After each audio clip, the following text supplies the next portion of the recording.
Good morning, everybody. The pool's looking good. Probably gonna get in that.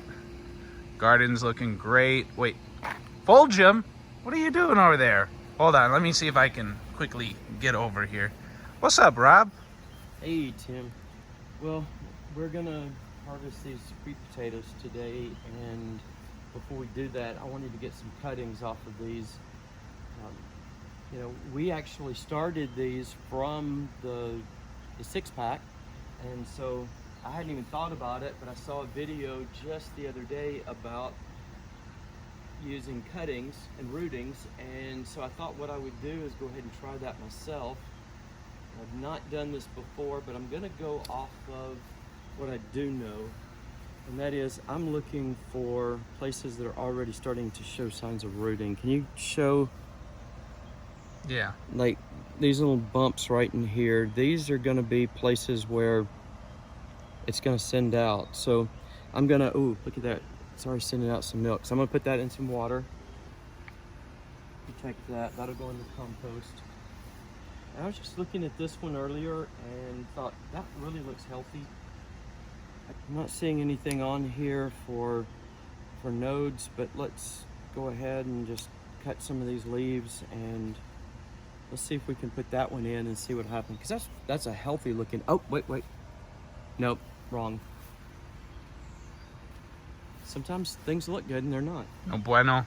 Some more up here. One thing that we're finding out about these sweet potatoes is that they do love the heat and they love the sun. And so when we put them back behind the panel here, what we found out was that it's shaded, kept a lot of moisture in there, which was good. And then by having it so that the sweet potato could come on this side, it's given them the opportunity to experience the heat, the sunlight, and these are looking healthy.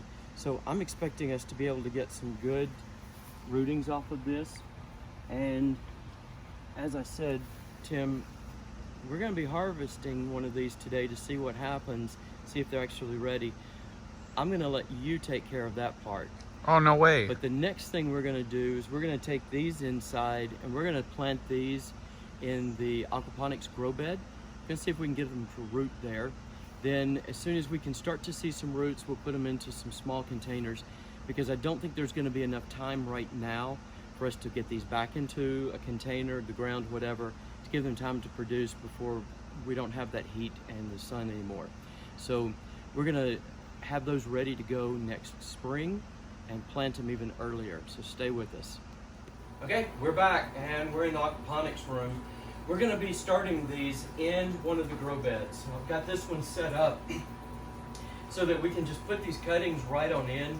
And one thing you wanna know about the aquaponics system is, okay, so the way we have this one set up, we have flood and drain, which means the water's gonna come in. You can see some of that probably through here.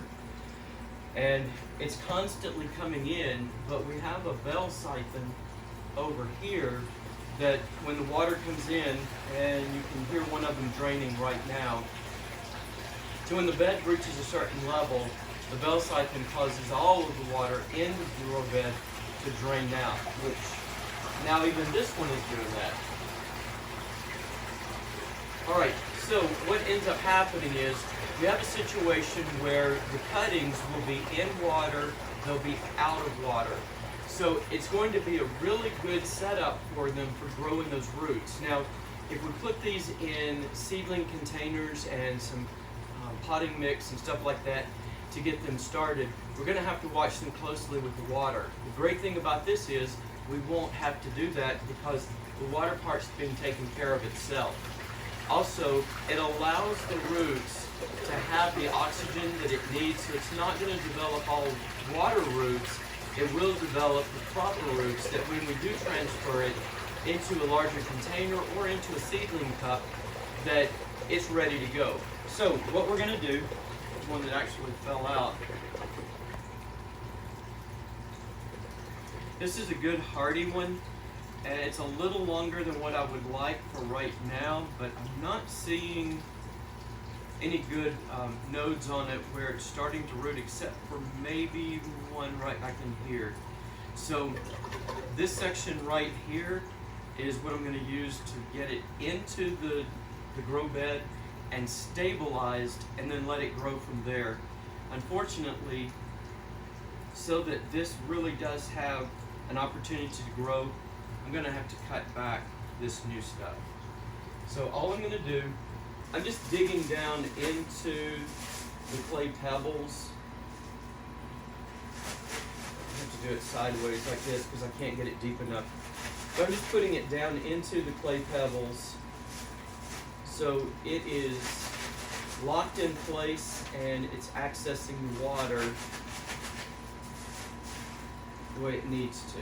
And let's go ahead and cut this because it's already causing some problems. So there we go. This will go compost. So let's go ahead and do another one.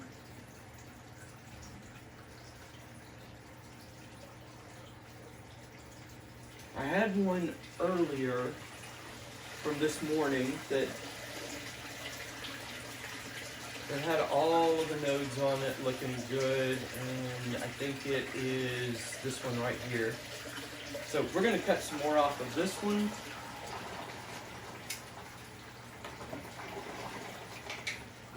Alright, now we're going to get this one planted. And again, all I'm doing is making some room in here, covering it back in. And that one was actually able to go straight in. Let's see if we've got another one. We'll do one more quick demonstration. And we'll call this one good. And this one, I see some good nodes on it. I'm not going to remove anything more from it. It's a small setup. I think I've gotten enough, maybe that one leaf there. And all we're doing is we're digging down, covering back over. This grow bed is filling up with water right now. I can already, as I'm going in, it's filling up, and I can feel it as I go deep enough to get the clay balls moved around. That's it for today. We'll give you some updates and let you know how this is going as we go along, and how the rooting is taking place. Be sure to check in with us on the harvesting, and also we're going to be cooking. Back to you, Tim.